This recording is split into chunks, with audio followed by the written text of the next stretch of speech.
Hello friends, welcome to દ્રષ્ટિસ kitchen. આજે હું તમારી જોડે અમદાવાદના ફેમસ દાળવડાની રેસીપી શેર કરીશ. દાળવડા માટેની સામગ્રી: મગની દાળ, કોથમરી, ચોખાનો લોટ, મરચાં અને આદુ, હિંગ, આખા ધાણા, મીઠું અને જીરું. હવે આપણે સૌથી પહેલાં આ મગની દાળને 4 થી 5 કલાક માટે પલાળી દઈશું. મગની દાળ પલળી ગઈ છે.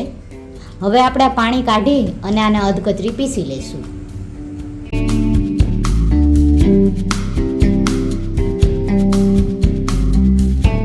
હવે આમાં આપણે ધાણા નાખશું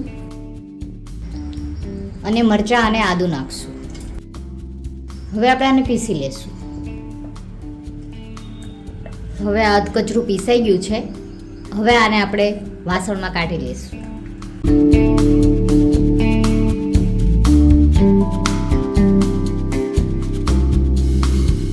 હવે આમાં આપણે સ્વાદ અનુસાર નમક નાખશું, 1 ચમચી ચોખાનો લોટ, 1 નાની ચમચી જીરું અને 2 ચપટી જેટલી હિંગ અને કોથમરી. હવે આપણે આને મિક્સ કરીને ફેંટી લેશું.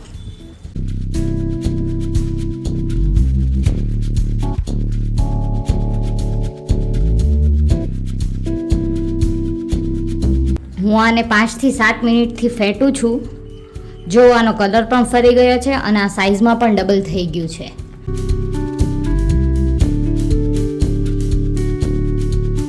આમાં આપણે ઈનો કે બેકિંગ સોડા નથી નાખવાના, એટલે તમે જેટલું ફેંટશો એટલા સરસ આ ફૂલીને બનશે. હવે આ વાટકામાં આપણે પાણી લીધું છે, એમાં થોડું આ મૂકીને જોશું. આ ઉપર તરે છે એનો મતલબ કે આ રેડી છે. હવે આપણે આને તળી લેશું.